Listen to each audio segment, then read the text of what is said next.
Hi, welcome to Coder Sahib. यहाँ हम लाते हैं बिजनेस और फाइनेंस की न्यूज़ के लेटेस्ट अपडेट्स, इंडिया और वर्ल्ड के trending credit cards, banking and startups के इंसाइट। अगर आपको न्यूज़ के साथ अपनी नॉलेज भी बढ़ानी है तो ये जर्नी आपके लिए परफेक्ट है। Let's dive into today's top stories. Goa seeks rupees 28,000 crore boost from 16 Finance Commission to power development and tourism growth. Goa government ने 16 फाइनेंस कमीशन से रुपीस 28,000 करोड़ की डिमांड की है डेवलपमेंट के लिए, इंक्लूडिंग टूरिज्म, एजुकेशन, हेल्थ और green energy.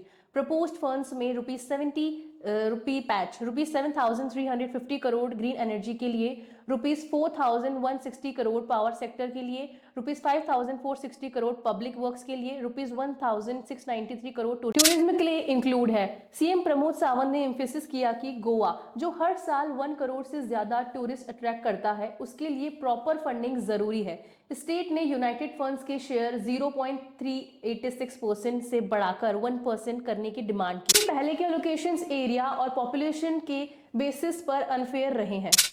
Finance commission chaired by Arvind Panagariya 9 to 10 जनवरी को गोवा विजिट करेंगी, जहां डिटेल प्रोजेक्ट प्रपोजल्स प्रेजेंट किए जाएंगे। To the next news, COP29 unveiling the illusion and challenges a global climate finance. COP29 के ambitious goals को स्पेक्टिज्म और क्रिटिज्म के साथ देखा गया, स्पेशली क्लाइमेट फाइनेंस कमिटमेंट्स को लेकर। डेवलप्ड नेशंस ने 2020 तक डेवलपिंग कंट्रीज के लिए $100 बिलियन एनुअली मोबिलाइज करने का प्लेज किया था। ये कमिटमेंट्स ना तो सफिशिएंट है और ना ही फुली रियलाइज्ड हुए हैं। कॉन्फ्रेंस ने नॉर्थ साउथ डिवाइड को हाईलाइट किया, जहां डेवलपिंग कंट्रीज ने फाइनेंशियल सपोर्ट की डिमांड की। क्लाइमेट चेंज और पॉवर्टी दोनों से लड़ने के लिए ग्लोबल इकोनॉमिक रिफॉर्म्स की जरूरत पर भी जोर दिया गया, जैसे credible public guarantee system establish करना ताकि प्राइवेट कैपिटल मोबिलाइज हो सके। स्ट्रॉन्ग पॉलिटिकल लीडरशिप की नीड है ताकि फाइनेंशियल कमिटमेंट्स अलाइन हो और इफेक्टिवली इंप्लीमेंट किया जा सके। Moving to the next news, Xiaomi India appoints Sandeep Singh Arora as Chief Business Officer to drive growth and market expansion. Xiaomi India ने संदीप सिंह अरोड़ा को अपना चीफ बिजनेस ऑफिसर अपॉइंट किया है। अरोड़ा का focus business development, revenue growth, strategic partnership और market expansion पर होगा। उनका एक्सटेंशन एक्सपीरियंस अमेजन इंडिया पर सीनियर रोल्स जैसे director of category management and core consumables पर काम करते हुए रहा है। Xiaomi इंडिया के प्रेसिडेंट मुरली किशन बी ने कहा कि अरोड़ा की एक्सपर्टीज से कंपनी को इवॉल्विंग कंज्यूमर्स इलेक्ट्रॉनिक्स मार्केट में अपना पोजीशन स्ट्रेंथन करने में मदद मिलेगी। यह अपॉइंटमेंट Xiaomi इंडिया के स्ट्रेटेजिक गोल्स के साथ अलाइन करती है, जिसमें लीडरशिप टीम को स्ट्रेंथन करना और डायनेमिक मार्केट एनवायरनमेंट के साथ अडेप्ट करना शामिल है। Moving to the next news, bank report their Q3 updates and here are some of them. Yes bank ने Q3 में 12.6% यूआई ग्रोथ रिपोर्ट की। एडवांसेस रुपीस 2.45 लाख करोड़ तक पहुंच गई और डिपॉजिट्स 14.6% बढ़कर रुपीस 2.5 लाख करोड़ हो गई। लिक्विडिटी कवरेज रेशियो 119.3% और क्रेडिट डिपॉजिट रेशियो 97.9% पर है, जो स्ट्रॉन्ग लिक्विडिटी पोजीशन दिखाता है। आईडीएफसी बैंक का टोटल बिजनेस 25% यूआई ग्रोथ के साथ रुपीस 4.58 लाख करोड़ तक पहुंच गया।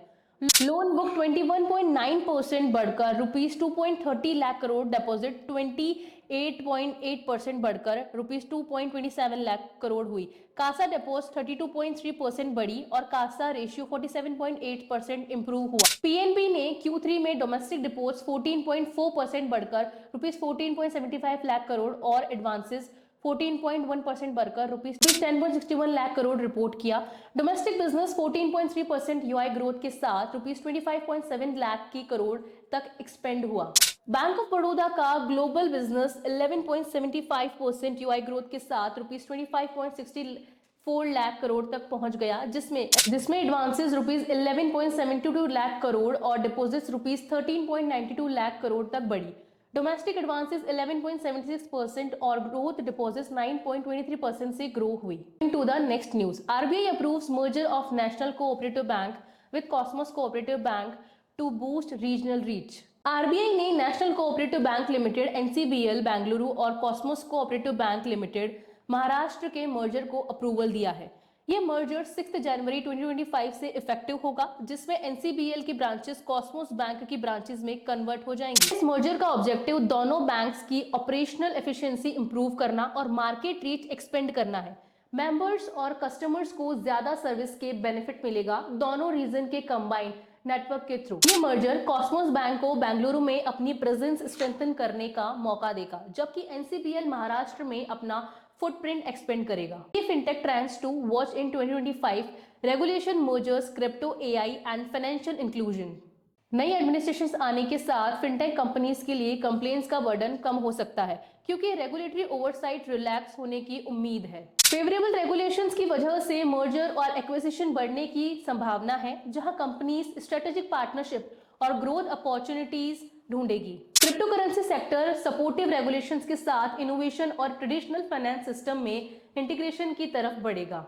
Fintech firms AI technologies adopt कर रही है, जो कस्टमर्स एक्सपीरियंस एनहांस करने और ऑपरेशंस स्ट्रीमलाइन करने में मदद करेगा। फाइनेंशियल इंक्लूजन्स पर भी फोकस बढ़ रहा है, जहां अनडिजर्व्ड पॉपुलेशन तक फिनटेक सॉल्यूशन के through financial border economic participation promote करते हुए। Thank you for watching. अगर आपको हमारा वीडियो इन्फॉर्मेटिव लगा तो हमें लाइक, शेयर एंड सब्सक्राइब करना ना भूलें और इंस्टाग्राम पर फॉलो जरूर करें, लिंक डिस्क्रिप्शन में है।